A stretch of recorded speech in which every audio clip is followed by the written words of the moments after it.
د لوی او بخونکي خدای په نامه السلام علیکم ګران زده کوونکو ښه راغلاست د الجبر درسونو ته. هیله ده چې جوړ او روغ اوسئ او د الجبر درسونه مو لومړي لوست څخه تر ننه پورې ټول در سره لیدلي وي او کتابچو کې در سره کار کوي. کوم سوالونه چې مثلا مشکل لري نشئ حلولی هغه راته راولېږئ او کار پکې ډېر کوئ. الجبر که غواړئ زده کړئ نو ډېر پکې کار وکړئ، ډېر سوالونه پکې حل کړئ. تناقض معنی کېږي چې دا ویډیو ته وګورئ او هېڅ کار پکې ونه کوئ، داسې هم نه زده کېږي. نو خپله به کار کوئ، کتابونه څلور ځوابات تمرینونه بلوئ، کوم ځای کې چې مشکل کوي سوالونه رالېږئ. ګران زده کوونکو په مخکې لوست کې موږ او تاسو د حقیقي عددونو د تفریق عملیه وویلې. نن له خیر راځو دې درس کې د حقیقي عددونو د ضرب عملیه وایو. د ضرب عملیه د حقیقي عددونو د ضرب عملیه د هغې سره د عددي عددونو سره حساب سره هېڅ توپیر نه لري، هماغسې ضربېږي. هلته موږ ضرب تعریف کړی سره عملیږي، ټول شیان هم کړي دي، هغه د درسونه حتما تاسو لیدلي لکه هماغه غوندې مخته ځي. خو خبره څه ده؟ خبره دا ده چې د حقیقي عددونو په ضرب کې به اولین کار چې کوي علامه به ضربوئ. اول علامه بعد د هغې نه عددونه. یعنې خبره دا ده چې دا باید په یاد وي چې کله مثبت موږ ضربو په مثبت کې ځواب یې مثبت راوځي، او که منفي په منفي کې ضربو ځواب یې مثبت راوځي. یعنې هم علامه چې ضرب یې مثبتېږي، او که مثبت راواخلئ په منفي کې ضرب کوي ځواب یې منفي دی، او که منفي په مثبت کې ضرب کوي ځواب یې چیرې راځي؟ منفي. یعنې هم علامه ځوابونه چیرې راوځي؟ مثبت. مخالف العلامه ځوابونه څه راوځي؟ منفي. صحیح ده؟ د ثبوت لپاره هم پس د عددي بل رقم ځو، خو اوس فلسفي ځو. داسې وایي چې مثبت په مثبت کې مثبتېږي، منفي په منفي کې مثبتېږي. معنا څه ده؟ مثبت دا معنا ورکوي لکه ملګری، او منفي معنا ورکوي دښمن. مثبت په مثبت کې مثبت کېږي، څه معنی؟ ستا ملګری، تا د ملګري یو ملګری ته لري، هغه ملګری بل ملګری لري، دا دواړه تاسو چې کېږي ملګری راځي. نو ملګری تا د ملګری تا ملګری راځي. او بل دا معنا چې مثلا تا د دښمن ستا د دښمن ستا ملګری ده، یا ستا د ملګري دښمن ستا هم دښمن راځي، او ستا د دښمن ملګری هغه هم ستا چې راځي دښمن راځي. یعنې داسې موږ چې کولی شو ثبوتولی شو. فلسفي یعنې غلط نه دي، غلط خو نه دي، ولې چې ټول همداسې استعمالیږي. بیا پس به انشاءالله عددي م درته ثبوت کوم. سوالونه څنګه لیک ګران زده کوونکو؟ اول به علامې ضربوئ. مثلا موږ ته وایي مثبت 2 راواخلئ په مثبت 3 کې ضرب کړئ. اول علامې مثبت په مثبت کې مثبت، 2 په 3 کې شپږ. یا موږ ته ویل کېږي منفي 3 راواخلئ په منفي 2 کې ضرب کړئ. موږ وایو منفي په منفي کې مثبت، 3 په 2 کې شپږ، ځواب یې شو مثبت شپږ. یا موږ ته وایي منفي 2 ضرب د منفي 3 ضرب د منفي 5. موږ اول علامې منفي منفي کې مثبت، مثبت منفي کې منفي، 2 په 3 کې شپږ، شپږ 5 کې څو کېږي؟ 10، شپږ 5 کې 10، منفي 10 ځواب شي. یا موږ ته وایي منفي 2 ضرب د مثبت 2 ضرب د منفي 2 ضرب مثبت 2. دا سوال حل کړئ. نو موږ وایو منفي په مثبت کې منفي، منفي منفي کې مثبت، مثبت په مثبت کې مثبت، 2 2 4، 4 په 2 کې 8، 8 په 2 کې 14، مثبت څو کېږي؟ 14 کېږي. دغسې اول به علامې ضربوئ، بعد د هغې نه به عددونه ضربوئ. او دا هم د نوټ په شکل یا د نوټ په ډول تاسو ګران زده کوونکو باید په یاد وي. هغه څه دي؟ هغه دا دی که د ضرب په عملیه کې د منفي شمېر، منفي علامو شمېر تاقو ځواب منفي ورکړي، او که جفتو ځواب مثبت ورکړي. یعنې څه رقم؟ کله چې موږ ته راځي مثبت ضرب د مثبت، وبخښئ منفي باندې اول خبره کوو، مثلا کې منفي ضرب د منفي ضرب د منفي ضرب د منفي ضرب د منفي. دلته شمېر تاسو ګورئ ګران زده کوونکو چې طاق ده 1 2 3 4 5 5 ده، نو ځواب منفي راوځي. ولې؟ په دې چې ضرب کې منفي منفي کې مثبت، مثبت منفي کې منفي، منفي منفي کې مثبت، مثبت منفي کې ځواب چې راځي منفي. او که جفت بیا ځواب مثبت راوځي. ګورئ منفي منفي منفي منفي منفي. صحیح ده؟ څو دانې دي؟ 1 2 3 4 5 شپږ، شپږ دانې دي، نو ځواب مثبت راځي. ولې؟ منفي منفي کې مثبت، مثبت منفي کې منفي، منفي منفي کې مثبت، مثبت منفي کې منفي، منفي منفي کې مثبت. نو کله چې منفي شمېر طاق شي ځواب منفي ده، او که جفتو ځواب یې چی راځي؟ مثبت راځي. بیا په مثبت کې فرق نه کوي. مثبت که جفت وي مثبت ده، او که طاق یې مثبت ده. مثلا مثبت ضرب ده مثبت، ضرب ده مثبت، ضرب ده مثبت. دلته جفت ده 1 2 3 4، 4 دانې دي، نو مثبت ځواب راوځي. ولې؟ مثبت مثبت کې مثبت، مثبت په مثبت کې مثبت. او که طاق وي ځواب یې چی راوځي؟ مثبت راوځي. ولې چې طاق جفت په مثبت کې فرق نه کوي. صحیح ده؟ نو کله چې موږ ته سوال راکول کېږي چې مثبت 2 ضرب ده مثبت 3 ضرب د مثبت 4 درې دانې مثبتونه لرو مثبت ده صحیح ده هدف دا د منفي به شمېر نیسي مثبت هېڅ وخت مه نیسئ ولې هغه هېڅ توپیر نه راوړي 2 په 3 کې شپږ شپږ په څلورو کې څلېرویشت ځواب یې مثبت څلېرویشت او که ووایي منفي 3 ضرب د منفي 3 ضرب د منفي 3 ضرب د منفي 3 دا سوال راغلی نو دلته موږ منفیانې شمېر پیدا کوو 1 2 3 څلور دانې وي جفت د مثبت 3 په 3 کې 9 9 په 3 کې 28 په 3 کې څو کېږي 1 ځواب څو شو 1 ځواب ده صحیح ده دغسې اول هغه کوو مثلا بل سوال لازم ته راکول کېږي چې منفي ضرب د منفي ضرب د منفي 2 ضرب د منفي 3 صحیح ده ځواب یې راوباسئ دلته تاسو ګورئ ټول ضرب حالت ده او د فی شمېرونه حسابوو 1 2 3 څلور دانې دي مثبت 2 په 3 کې شپږ ځواب څو راوځي مثبت شپږ صحیح ده یا فرض مثال موږ ته بل سوال راکول کېږي ګران زده کوونکو موږ ته ویل کېږي چې منفي ضرب مثبت ضرب منفي ضرب منفي 3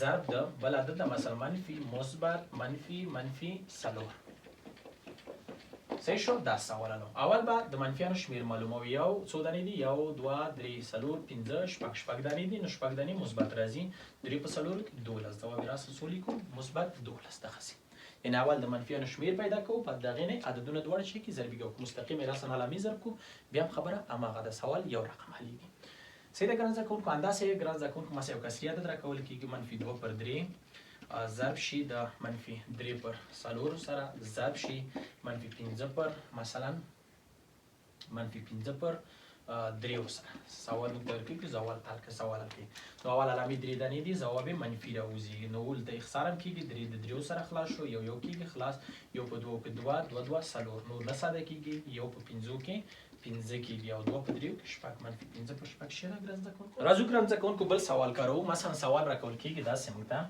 مثلا ویل کېږي چې یو منفي یو صحیح یو پر 15 ضرب ده منفي یو صحیح یو پر شپږ ضرب ده منفي یو صحیح یو پر یو پر اووه صحیح ده سوال راکول کېږي حل وي کولی شي اول علامې ضرب کوي په دغې نه ساده کوي او کولی شي راسره هم ساده کوي مثلا منفي په خپله یو 5 جمع یو شپږ پر څو ده 15 دلته منفي په خپله یو شپږ جمع یو اووه پر څو ده شپږ ضرب ده منفي په خپله یو اووه جمع یو اته کېږي اته پر څو صحیح ده اوس علامې ضرب کوي منفي 3 دانې دي نو موږ وایو 3 دانې منفي ځواب یې منفي شو شپږ د شپږو سره اختصار شو اووه د اووو سره اختصار شو اته او 15 نه اختصارېږي اته پر څو راځي 15 منفي اته پر 15 ځواب شو یا فرض مثال وایو چې یو منفي یو پر لس ضرب ده یو منفي یو پر مثلا 11 او یو منفي یو پر مثلا 12 سوال حلو اول ضرب مخته وړو څه رقم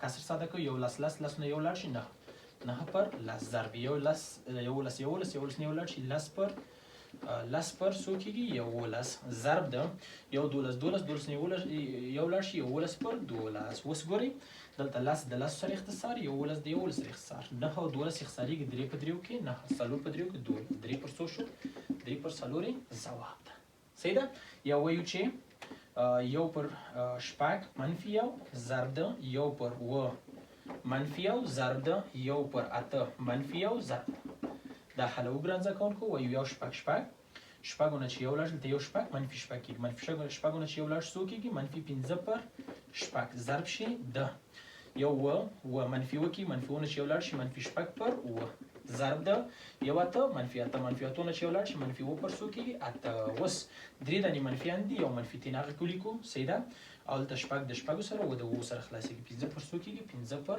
اته ځواب چې شو ځواب منفي 15 پر اته شو یا همداسې ګران زده کوونکو ضرب مثلا بل سوال کارو سوال داسې مثلا راځي ګران زده کوونکو وایي یو جمع یو پر دوه یو جمع یو پر درې یو جمع یو پر څلور همداسې ټکی تر یو جمع یو پر مثلا 90 وګورئ دا مخته سي داسې 90 دانې کسرونه دي یو 90 دانې کسرونه دي موږ ته وایي دا 90 واړه چې کوي ضرب کوي دې لپاره دا ضرب کوي ګران زده کوونکو تاسو اول کسر ساده کوي څه رقم یو دوه جمع یو 3 پر 2 ضرب یو 3 جمع یو څلور پر 3 صحیح ده ضرب یو څلور جمع یو 15 پر څلور همداسې د عمل ټکی یو 90 جمع یو 90 پر 90 صحیح ده ګران زده کوونکو دا متوالي کسر تر 90 پورې تر ټکی دا معنی کوي دغسې یو ده دوه ده 3 ده څلور ده 15 شپږ تر 90 پورې لاړ شي نو ټکی دې لپاره وکړه چې ډېرې ونه لیکو اختصار د دې هم متوالي کی ګورم ته صورت اختصار شو مخرج سره صورت مخرج دلته 15 دلته بیا 15 راځي صورت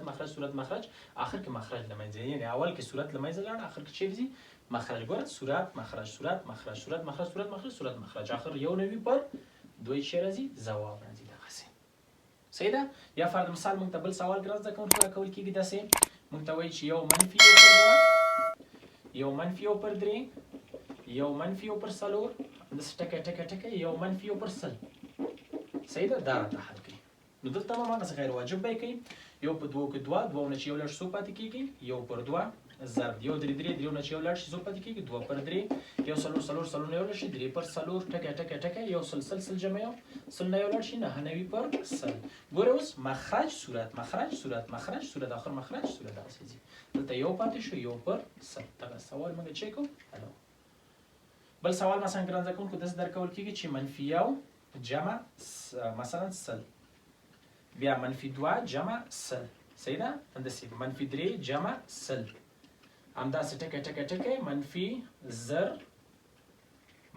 جمع سل دغسې وایي دا زر دانې عددونه دي زر واړه یو بل سره څه کوي ضرب کوي دلته ګران زده کوونکو اوس که موږ سوال ته وګورو منفي یو د سل منفي یو جمع سل ده منفي دوه جمع سل ده منفي درې یعنې هدف یې دا ده چې یو عدد دا جګېږي منفي څلور منفي پنځه منفي شپږ اندازې تر منفي څو پورې زرو پورې دلته اوس خبره دلته د ګران زده کوونکو چې دلته یو حد راسه نه ساده کوي چې دانه ضرب کوي داسې نه دلته یو حد ده چې مخ ته ځي نو تاسو ته حتما داسې مثلا منفي یو منفي څلور منفي پنځه دغه چې مخ ته ځي حتما یو ځای دلته منځته راځي منفي سل جمع سل یعنی هدف دا ده منفي یو ده بیا منفي دوه منفي درې منفي څلور منفي پنځه منفي شپږ منفي اووه تر ذاته منفي نوي پورې منفي یو نوي دوه نوي پنځه نوي اته نوي نهه نوي سل بیا سل یو دغسې تر زرو پورې ځه نو دغه حد کې دلته دا د سل د منفي سلو سره ځي ځواب چیرې راوځي صفر نو کله چې په ضرب حالت کې یو عدد پکې صفر شو نو ټول عددونه یو بل سره چیرې کوي صفرېږي نو دغه ټول صفر اخوا ټول صفر دې سوال ځواب څو راوځي صفر راوځي دغسې سوال له صحیح ده ساده کېږي دغسې یا هم فرض مثال سوال راکول کېږي داسې ګران زده کوونکو دوه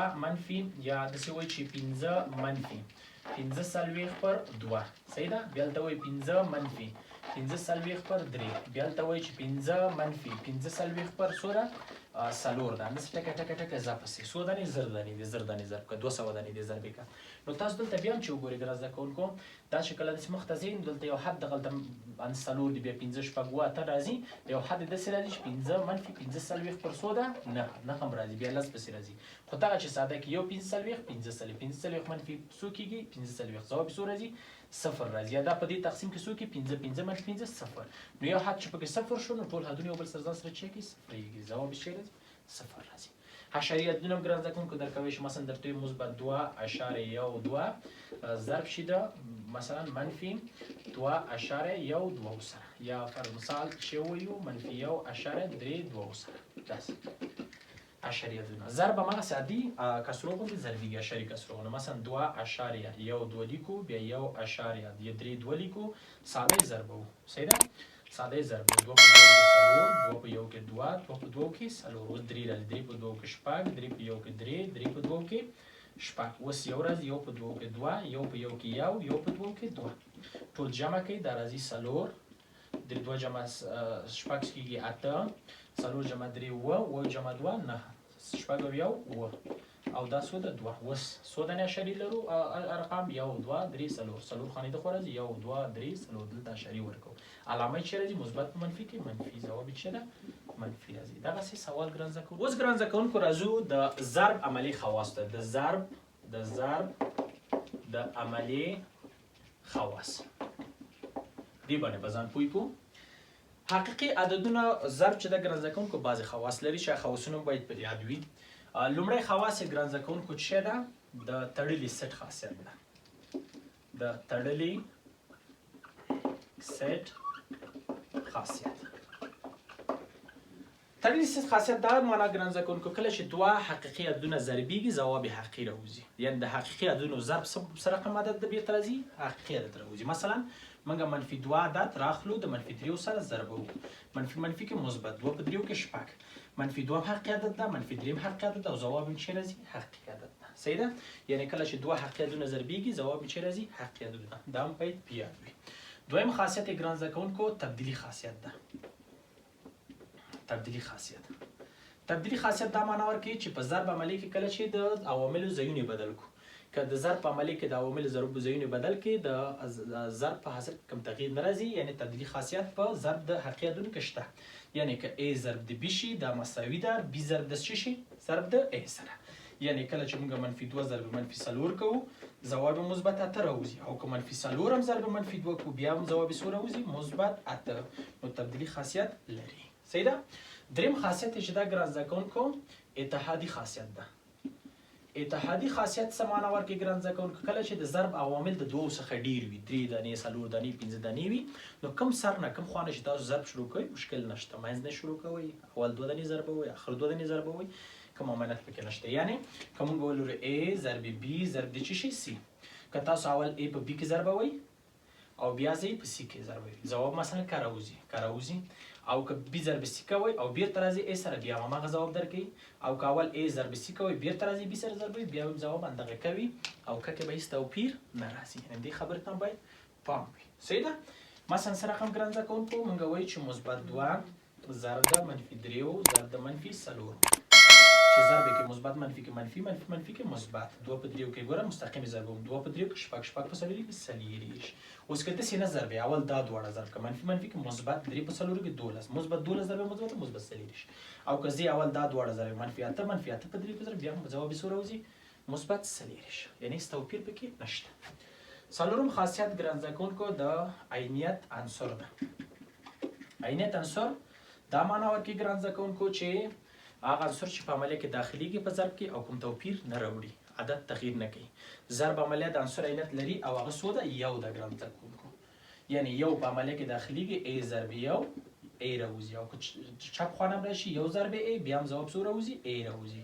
نو دواړه خوا نه راځي کوم توپیر نه راځي، نو موږ ورته وایو په ضرب عملیه کې د عینیت عنصر څوک ده یو ده. او بله خبره ګران زده کوونکو دا ده چې پنځمه عدد ضرب د صفر. هر کله چې ګران زده کوونکو یو عدد په صفر کې ضرب شي ځواب څو راوځي صفر راوځي. مثلا A ضرب د صفر ځواب څو راوځي صفر. صحیح ده. مثلا 15 ضرب د صفر ځواب څو راوځي صفر. مخکې له قوسو کې چې کار وکړو چې یو قوس پکې صفر شي نو ټول قوسونه چې کېږي صفرېږي، نو صفر په هر شي کې چې ضرب کې ځواب چې راوځي صفر راوځي. دا خبره هم په یاد مقصد دا خبره هم په یاد چې کله صفر ضرب د لیتنی شي په دې ته مبهم جواب ورکړي، یعنی دا مبهم ده دا به صفر نه وایي. نور پاس چې دا ټول شي کېږي هغه ځواب چې راوځي صفر راځي. هر رقم عدد چې وي ضربو او ځواب چې راوځي صفر. چې دا ګران زده کوونکو هغه دا د توضیح خاصیت ده.